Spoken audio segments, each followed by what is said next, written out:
What's going on, guys? Welcome back to the Daily Dish. I'm your host, Christian Royston, joined by my co-host, Logan Shanks, and I'll have the women's basketball reporters introduce themselves. How's it going, guys? Pavel Markovic back here with the women's basketball beat. And Brett Schwellmeyer back at it again. Sweet. We got a pretty action-packed, day of recording for you guys. Obviously we had a couple big games. The men's side wasn't as big as the women's win, but, a win's a win, especially on the road in the Big 12. And then we're going to have to preview probably one of Iowa State's toughest weeks ahead of them. So yeah. But, to go back to what Iowa State did on Tuesday, get another win on the road against Cincinnati. That is probably, I want to say that now puts them over 500 on the road in Big 12 play. So that was a really big win for them. That was a game that, heading into it, we thought this was a game they could drop. I mean, any game on the road, you think Iowa State or any Big 12 team is going to drop. They go in there. First half is a little shaky. They keep it close with them for a long time, despite forcing a turnover on, almost every possession from Cincinnati. Yeah, I expected the game to be pretty gritty just because that's how Cincinnati plays. They kept Houston within a possession for pretty much the entire game. It wasn't a surprise that Iowa State was close with them. It was more of a surprise that it was close despite the turnovers. Because, you're averaging pretty much a turnover a minute. You'd expect them to run away with it. But yeah, and Iowa State couldn't really get their scoring really figured out. That's kind of been their issue for some of these Big 12 games, even the ones that they've win. It takes them a little bit to get into their offense. When they're away from Hilton, they really can't really drive to the hoop as well, is something that I've noticed. They play really solid defense these last, couple games. It stands out that against TCU, you have all those shot clock violations, just forcing them into really tough shots. And then against Cincinnati, they finished the game with 25 turnovers, I want to say. So it was just, insane. They're getting in, tipping every pass and forcing tough shots again. But it took them a while to get into their offense. But, you had guys like Curtis Jones and Robert Jones really step up as well as, two players where Kurt's been doing it for a while now, but Rob Jones to step up and finish with, 12 points. That was really surprised me, and he played really solid defense down the stretch as well. yeah, Robert Jones was one of those guys that was on my kind of cold players through Big 12 play. I wanted to see him kind of heat up again because we saw him at the start of non-con, and he was like almost a different player from last season. And then it seemed like this was the game that he kind of got back to what we were seeing before. He started the game hitting, 6 out of the first 8 points. Yeah. And then, I knew, I've said this time and time again that he is a player that'll give you like a really good 6 to 8 minutes. But it seemed like throughout the whole game he was actually consistent, which is really nice to see from him. And I think that's something that TJ, honestly, is still trying to figure out, his staff, as well as just, they have three really solid forwards in Hassan Ward, Trey King, Robert Jones. I think it's all just about finding, who still fits on the court together and when you can get Rob Jones some time off. Because like you said, he gives you 6, 8 really good minutes when he first gets out there. Plays good defense. He's fighting after boards and stuff. And I don't blame him. He's probably getting tired out there. You're asking him to play almost 30 minutes a game. And he's a veteran on this team. But when you have talented guys like Trey King and Hassan Ward as well, you got to let them play. Yeah, you can't take minutes away from them. That's for sure. And Rob does what he needs to in the time that he has.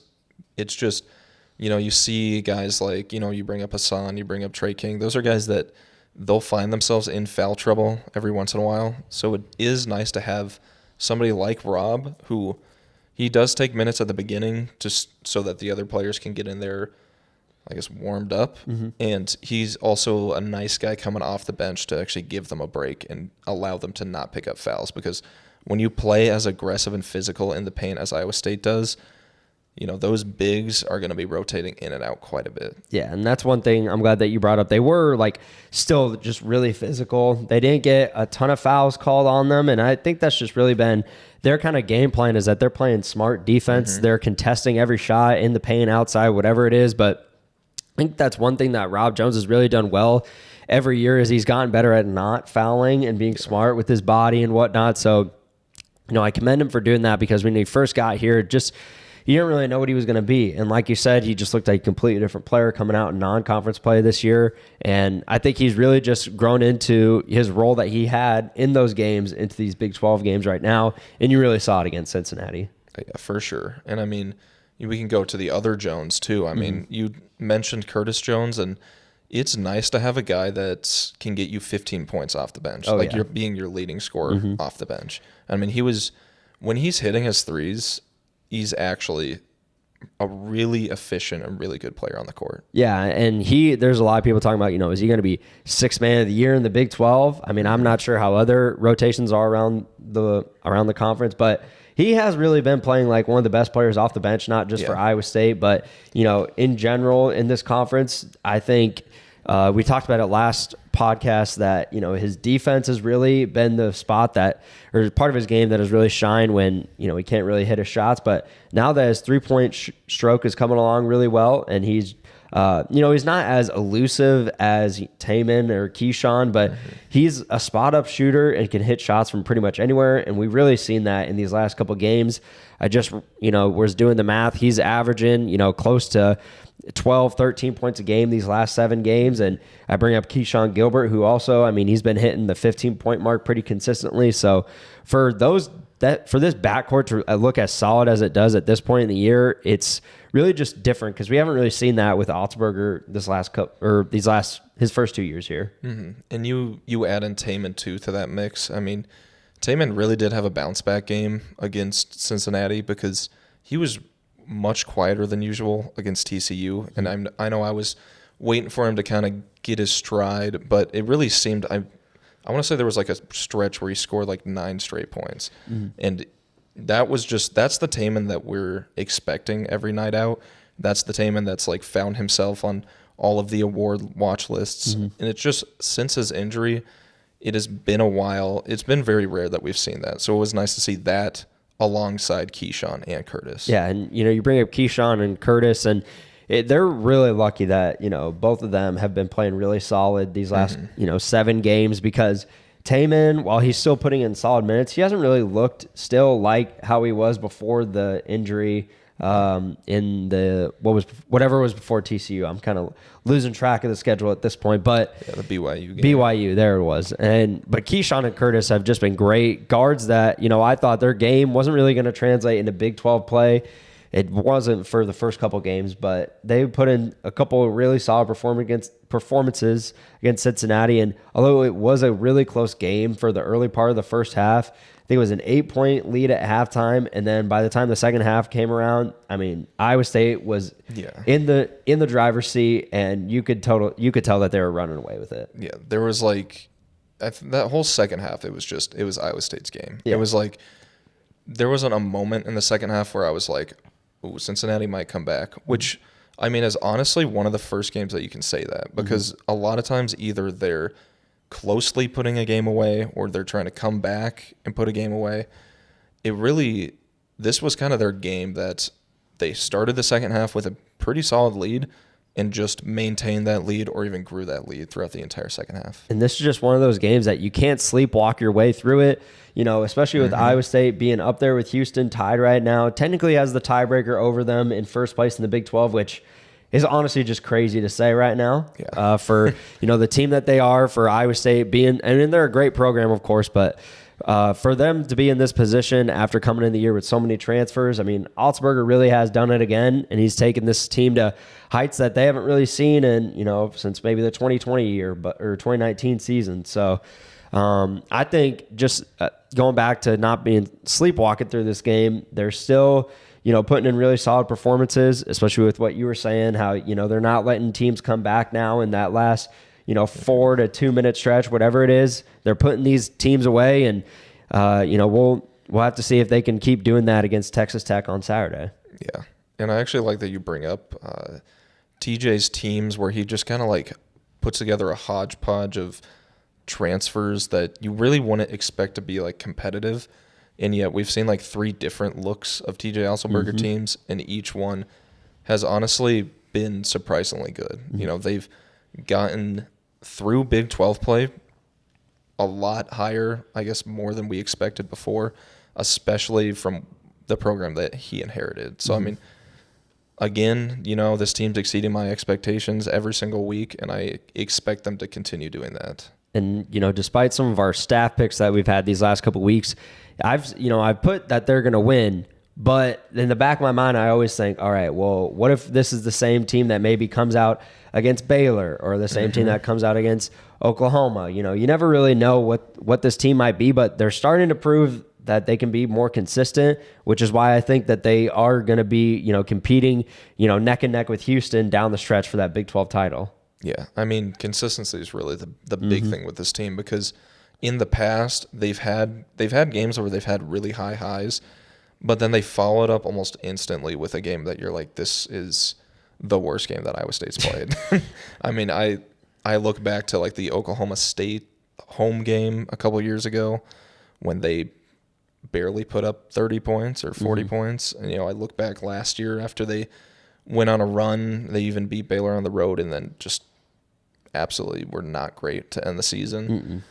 I don't see that this year, because this team actually just seems way more consistent. Yeah, no, this is the best team that TJ and Iowa State have had in a while. So, I'm just, every time I honestly look forward to watching them, not even just from, watching Iowa State, but they put together great basketball games defensively, obviously, and their offense is starting to come along as well. And that is why that they're one of the better teams in this conference. And that's a big reason why they pretty much blew out Cincinnati. So moving on to the women's team, I mean, they also had a pretty successful week. I think we went into the Kansas State game not really expecting a win, or I guess them to be able to compete as well, especially with Ayoka Lee coming back, but they put on quite the show. So talking about staff picks, we were talking about last pod too that Brett and I were expecting they weren't expecting Iowa State to win. Obviously, hosting Kansas State, with the 2-game losing streak, like we didn't expect what happened Wednesday to happen. Yeah, when you look at Kansas State, it's like I said, they're a fantastic program right now. Entering that game, they had 3 losses for a reason, and knowing that Ayoka Lee was coming back to that game, it really, to me, was, I think, shaping up to probably be a Cyclones loss, but obviously that didn't happen. I'm glad it didn't happen, because it was an electric atmosphere, double overtime. Second top 10 win in Hilton now, which is before then number 4 Baylor back in January. Yep. But let's just talk about the first half. I mean, obviously Iowa State jumps out in front of Kansas State, which is honestly a surprise. We didn't expect them to just have this hot start, and they end up leading by 13.5, which was incredible. Yeah, part of that too. There was a 15-2 Iowa State run, and at that point I was kind of thinking, maybe there really is a shot they can pull this out. I mean, they were hitting their shots. The Crooks versus Lee matchup was good all night. And early in the first quarter, Audie Crooks' first 2 shots actually were blocked by Lee. So I was kind of thinking, all right, Lee, she's proving that she's a good defender here, and maybe Crooks is going to be in a bad matchup tonight. But then after that, the third time Audie Crooks gets the ball inside, instead of just going up for a normal layup, she reverses under the hoop and scores. So she figured out how to score against Lee, and that kind of led into things progressing better for Iowa State. And then obviously heading into the second half, you expect Iowa State to keep their foot on the gas. You don't want to let your foot off the gas against a team like Kansas State, top 10 team, great defensive team. They were, and they still are, I think, the top in the Big 12 in defensive stats. But obviously you saw in the second half, Iowa State did take their foot off the gas a little bit, and Kansas State really just pushed Iowa State to try and force it into overtime, because Kansas State really did control that second half. You can't get too comfortable with a team like Kansas State, because they will start to come back and things like that will happen, and it did. And for the Cyclones, they were able to keep it tight enough that Kansas State couldn't stay ahead to end the game, and they were able to force overtime. And I think that may have been the answer, getting to overtime to finish the game out. I agree. And just talking about going back to the Crooks and Lee matchup like you're talking about, both of them actually had 20 points. Like you even mentioned out too, like they were nearly identical stats, which is scary. I mean, the only stat that jumped out, which is obviously better for Ayoka, was the 7 blocks. Yeah. But besides that, like it was a really good game. Even coming into this game, even if Ayoka was going to play, we expected a good matchup between those two, because they are one of the 2 best centers in the conference. Yeah, Audie Crooks mentioned post game that she last year, she was in high school, she was watching Ayoka Lee play, and she said that she was someone that she kind of idolized or looked up to. So she said being able to play against her and beat her team was pretty meaningful to her. And when you compare their statistics, like you said, 20 points each, Crooks went 8 for 20 shooting. Ioka Lee goes 8 for 21. They each made 4 free throws. They had pretty similar rebounding statistics too. So all around, they were pretty evenly matched. And I know going into that double overtime too with Audie Crooks especially, you saw her go down with that injury, the right arm. I don't know if you wanted to kind of expand on that, Brett. Yeah, so basically it looked like Audie Crooks was kind of going for a loose ball or something down inside late in the second overtime. Goes down, grabs her right arm. Trainers come out, see how she is. She's sitting down there for about maybe a minute or two before waving off the trainers. They back off a little bit. She gets up on her own power. Hilton just exploded after that. But because the trainers had to come out, she had to come out of the game. Then you enter Isnell Nadabu, the junior transfer center. And when she goes into the game there in that overtime for that little bit, she scores a basket to put Iowa State up 2 points. And then Audie Crooks immediately goes back into the game, proving that she was okay and she was ready to finish out that game. I think Isnell's performance was just phenomenal. You know, she only played 12 minutes in this game, but off the bench, she shot 5 for 6, even though she did miss her 2 free throw attempts, but that's neither here or there. But still, 10 points off the bench with, you know, like she's expected, like even Bill said, to get like maybe 10 to 15 minutes a game. And still, like, being there to back up Audie, especially when that injury came in, to get that big layup was crucial, and it was a big performance by her. I don't think that without Isnell Nadabu, I don't think Iowa State wins this game. Oh, 100%. Because when she went into the game to give Audie Crooks a breather, she was always able to get something up on Lee. And like you said, 5 for 6 shooting.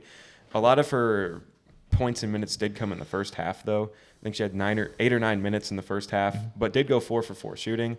But then later in the game, it was more of Audie Crooks and her ability to score against Lee. But yeah, Isell Nadabu was a huge, huge factor in that game. And you could see, because what Kansas State really game planned for was when Crooks was on the floor, Lee had to be on the floor. Yep. But then when Crooks was subbed out, Lee was off the floor. So that gave way to Nadabu really just being able to push the factor. And plus also talking about another key bench piece was Kelsey Jones.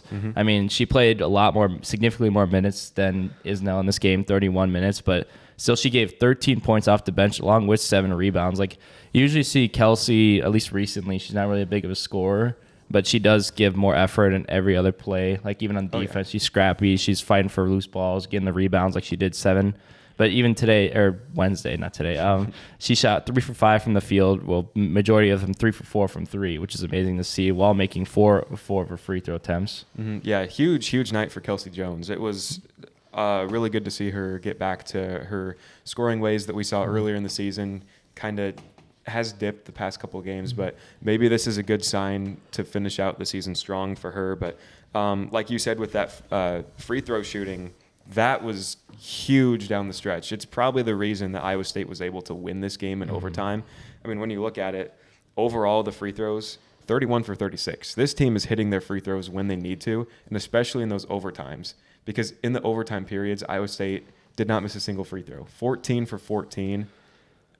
Huge. That's how you finish. That's how you win basketball games. And I know Bill's really preached free throw shooting to the team. Even post game, he said, luckily he doesn't have to tell his team, like, when they go to practice, no free throws. I mean, when he says free throw shooting, they're not like, oh man, type of thing. Because you see it earlier in the season, they kind of struggled with free throw shooting, which could have turned the tide in some of those games. But yeah, I mean, 14 for 14 shooting in overtime was obviously probably the reason they won this game, because even going into overtime, like, they tied in the first overtime, only scored 8 points with Kansas State. And then really what happened, Emily Ryan and Addie Brown both going to the free throw line every time Kansas State had to foul, which is huge. And they always knocked down their shots, which is the way they won on Wednesday. Yeah, and then if you go player by player, free throw wise, Addie Brown 8 for 8. Audie Crooks 4 for 6. Emily Ryan 10 for 10. Hannah Bellinger 2 for 2. Ariana Jackson 3 for 4. Kelsey Jones 4 for 4. Huge night all around from everyone from the free throw line. Everyone got it done. Oh, yeah, easily. Yeah, I mean, I know we saw Emily Ryan did it before every time she goes to the free throw line. I mean, honestly, I would say she's probably the best free throw shooter on this team, but also we could actually rely on Addie Brown to go to the free throw line during those times, because she hit those free throws. Was it, I think, 6 in overtime? 6 in overtime. Yeah, 6 in overtime. Same thing with Emily. And then, but yeah, you could see that we don't have to always rely on Emily Ryan to be those like late game free throw shooters. You can have Addie Brown be one of those people, and just the team in general. Like you saw, like 31 for 36. That's very unusual. Like even Kansas State went 17 for 20. I mean, that's pretty good, but not as many free throw attempts. And it was Addie Brown's free throws that iced the game too. Yeah. She hit the 2 that put Iowa State up by 3 with 3 seconds to go, and that had them hang on for the win. But also talking about Emily Ryan and her free throw shooting, she had a really odd night statistically. She did end up with 12 points, but I mean 10 of those came from free throws, and it was a poor night shooting from her, going 1 for 14, but she did have 12 assists there. So yeah, another near triple double experience. Exactly, like we thought that she would get the triple double during that game, but yeah, I mean, you see the floor general did it again, 12 assists, 12 points. And even though she had a poor shooting night, she still got 10 free throws, and she led the team in minutes, 41 minutes in 2 overtimes in 6 periods. That's just unbelievable how she's been able to just like stay, like she just stays locked in every moment of the game. Even when it was double overtime, you think like the fatigue would set in with the team, especially with it being a young team. Like it just showed their character really, and I think it's just an overall like great way to, obviously for a Hilton crowd too, to see that on Wednesday. Yeah, down the stretch, I mean, there were moments that, you know, players looked gassed, and that'll happen because, you know, playing 50 minutes, that's not normal. So everyone on Iowa State had nearly over 30 minutes, nearly every one of them. Nearly, yeah. Yeah, and obviously talking about too, what also contributed along with the free throws in overtime was the turnovers. I mean, I think they finished the game with 19, but in those 2 overtime periods, they were limited to a 0, which is amazing to see, especially with this team. You know, we've talked about a lot in this pod, and just in general, the turnovers have been an issue. And, you know, obviously in the second half, they always pick it up because the first half always looks a little sloppy, but then the second half, they figure it out. But then what was really key in that overtime, like they didn't turn over a single time. And like if they even did once or twice, it still would have been maybe a game changer. So it was huge on Wednesday. Yeah, Bill's talked about it before. When you turn the ball over, you're losing opportunities to score. So since they didn't turn the ball over, they had those opportunities to score. It's just a lot of the scoring turned into free throws instead of, you know, finishing the shots. Yeah, so I mean, obviously the women got it done at Hilton. Obviously, huge win, double overtime. Iowa State men have kind of a tough, I want to say like a tough challenge ahead with Texas Tech. Yeah. But it's also at Hilton. So hopefully that magic will kind of bleed over from the women's double overtime win and stay there until Saturday. It's also just weird because it's an 11 a.m. tip-off on a Saturday. So I think it's the earliest conference game that we've had all season. But, you know, Iowa State's undefeated at home. I think that's really the deciding factor in this is that, you know, Iowa State might not always bring their A game when they're at home, but when they're playing at Hilton, they just a completely different team. And that's the thing. There's rarely ever, I would say probably the last time that they were at home, they didn't really play like themselves was Houston, but we see what Houston is now. But moving on to Texas Tech, they started the year off really good. They were 14-2 and undefeated through 3 games in conference play. And then they just go on it. They're 4-4 ever since then.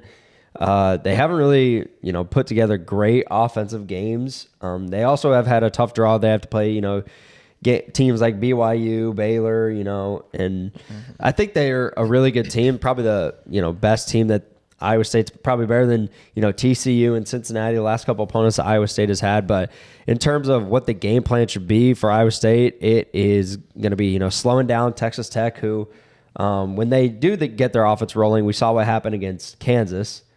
You know, who only allowed 50 points against them. Texas Tech looked really solid there, and Iowa State's just going to have to, you know, keep their winning streak going and see if they can, you know, I guess, make Texas Tech upset because, you know, they're coming off that great win against Kansas. I don't know how I feel about that one. Not a great joke. Anyway, yeah, I mean, obviously, I like that you bring up Texas Tech at Kansas, or not against Kansas. I did not expect them to beat them by that much. No. I mean, obviously, it's at Texas Tech, and we've seen how Kansas plays at the beginning of the week.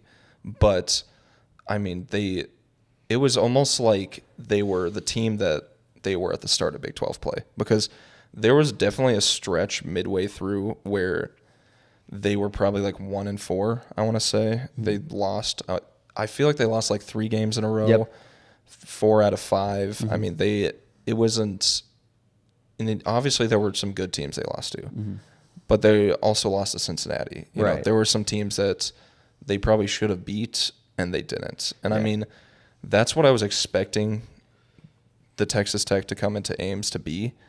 But then they beat Kansas earlier this week, and now it's just kind of like throwing me through a loop. Yeah, no, it's definitely weird because, you know, even with those losses going on, you know, big losing streaks, they're still in the race for the Big 12 regular season title. I mean, I think they're sitting at probably third place right now in the standings. So, you know, for them, they've done enough to, you know, put themselves in a pretty good position to where now, and I kind of asked this to TJ at the press conference on Thursday. I asked, you know, so Iowa State this year, they entered the year, they were, you know, trying to be the team that upsets top 10 teams, you know, did against Kansas and Houston. Well, now the target's on your back and just kind of having to, you know, work with that and like be in a good headspace, knowing that, yeah, you are one of the top dogs now that everyone's kind of looking up after to chase down and upset. But I don't really think Texas Tech's going to be able to do that coming into Hilton on Saturday.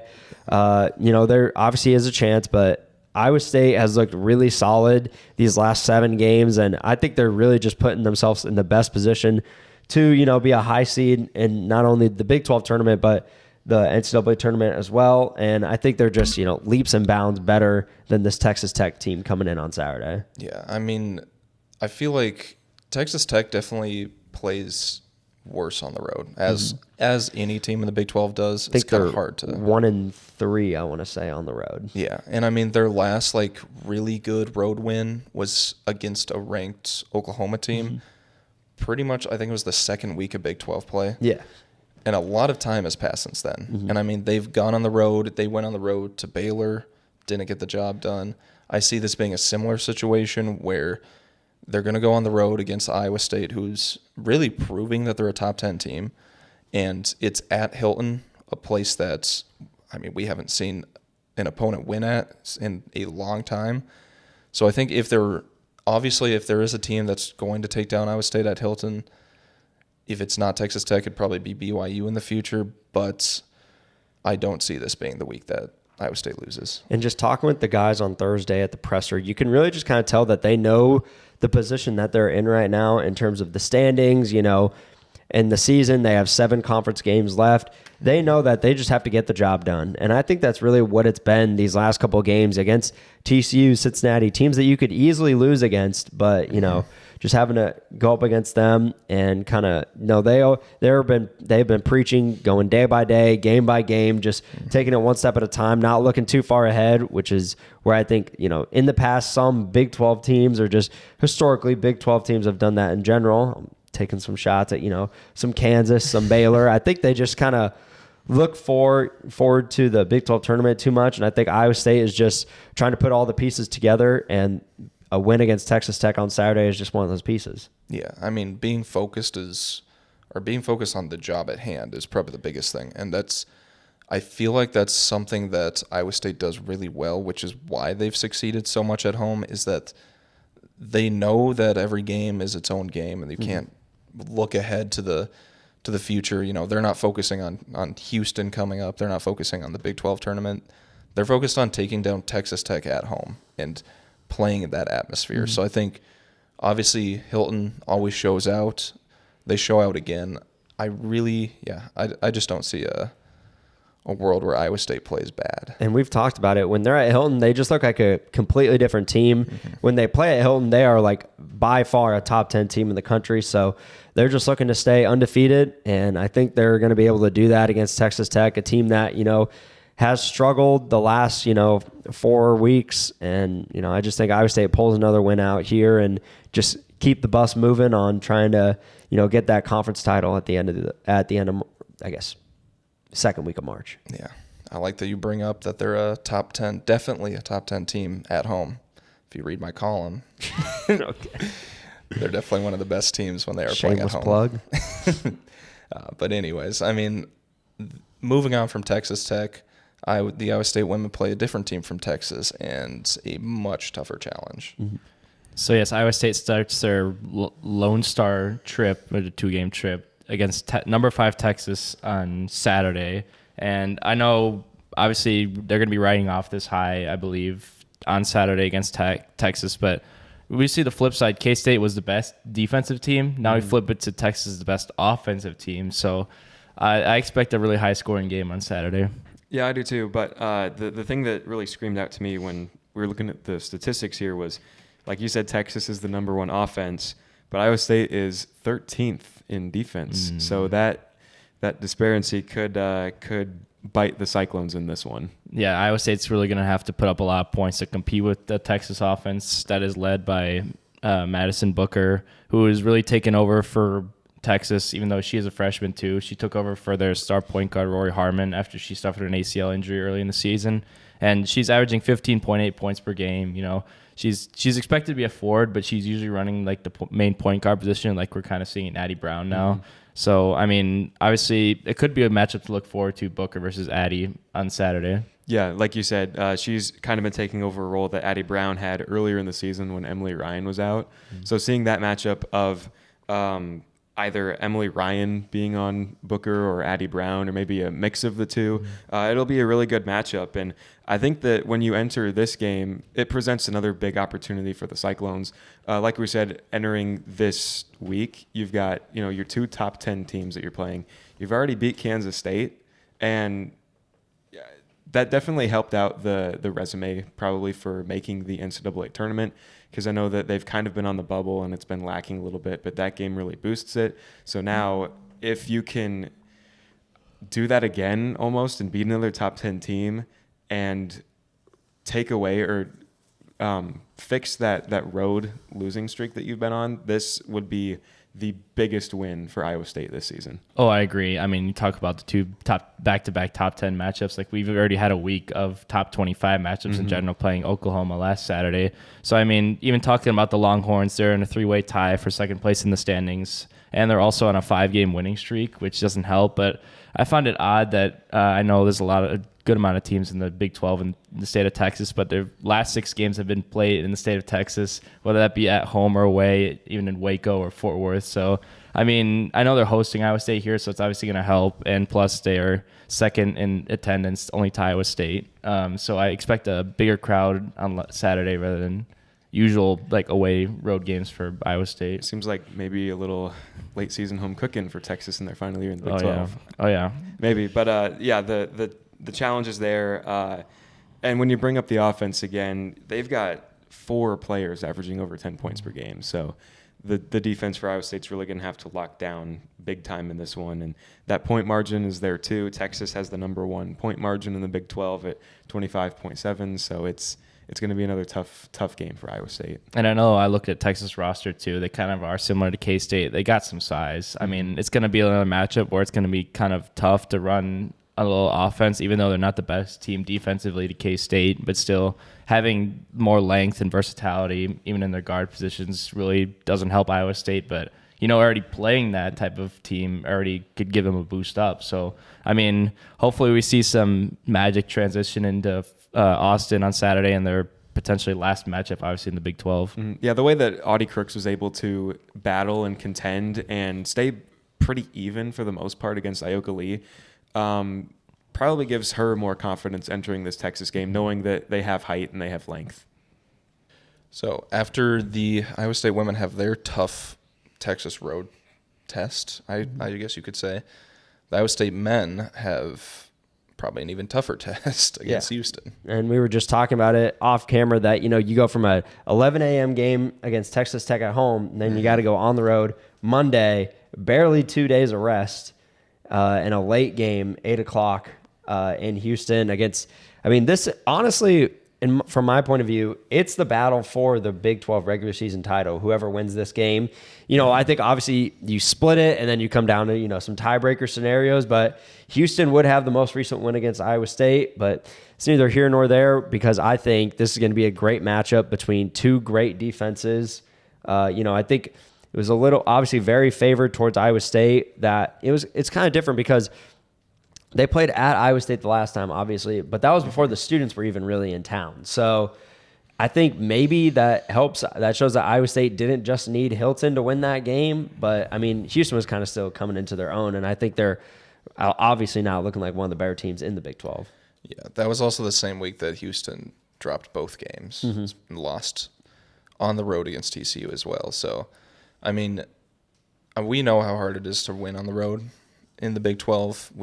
Obviously Houston knows that too, so they know how important it is to defend home.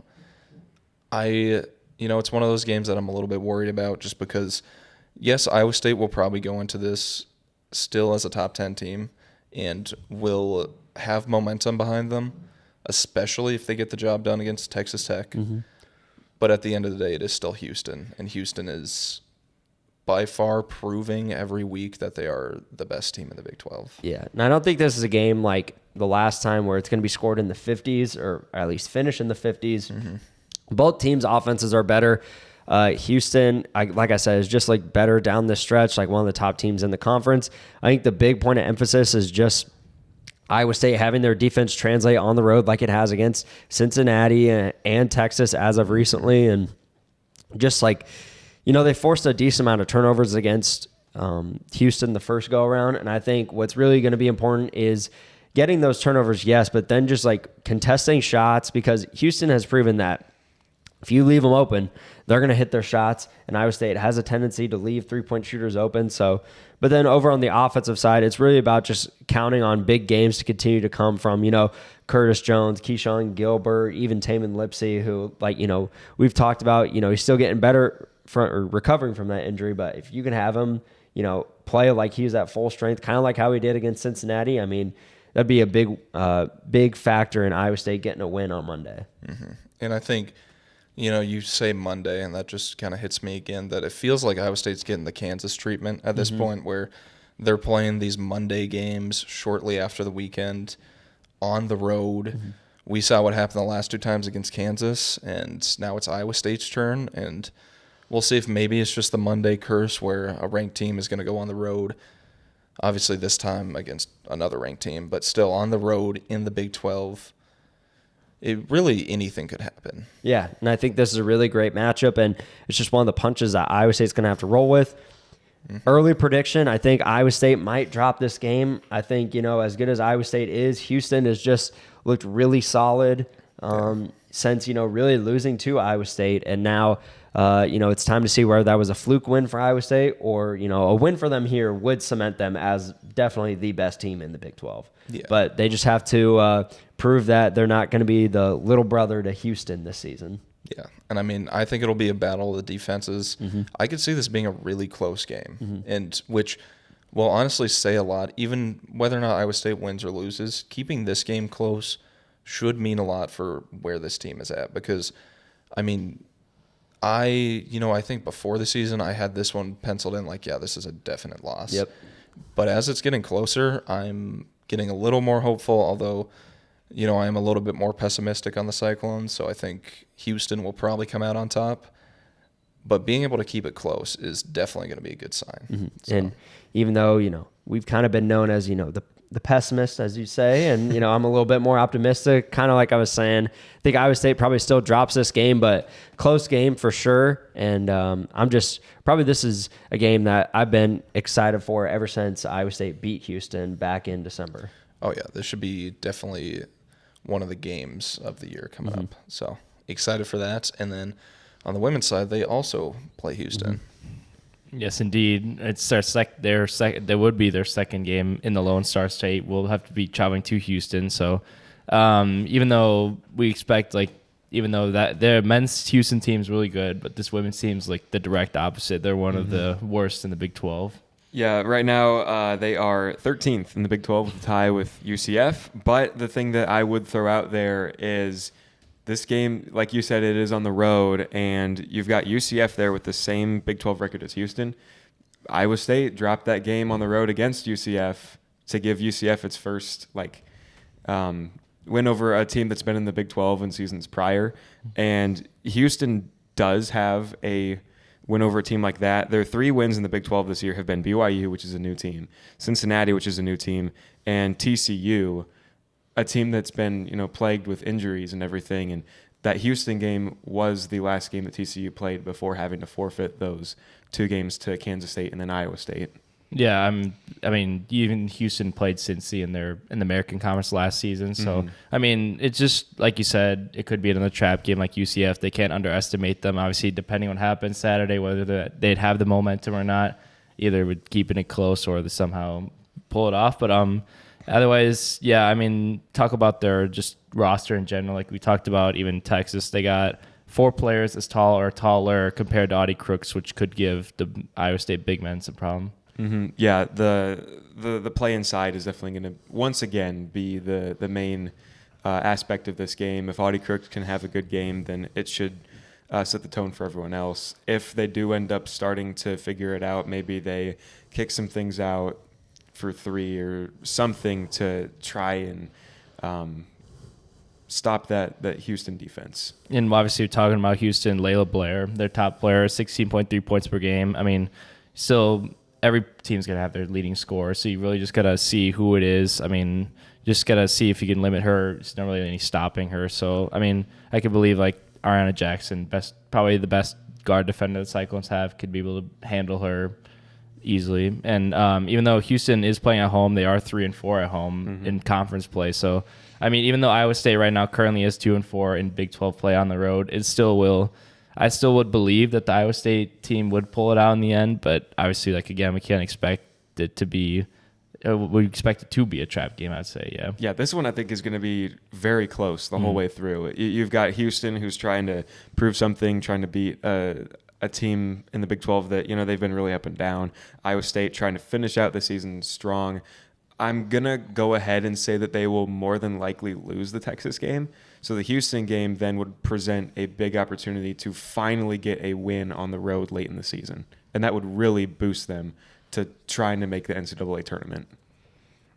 Yeah, so definitely 2 really important games at Houston coming up as the season is, almost done. So I guess all we can do is wait for all these Texas games to be done and over with, and we'll be able to recap them. So that's all we got for you guys today. Thanks for tuning in to another edition of Daily Dish, and we will see you next week.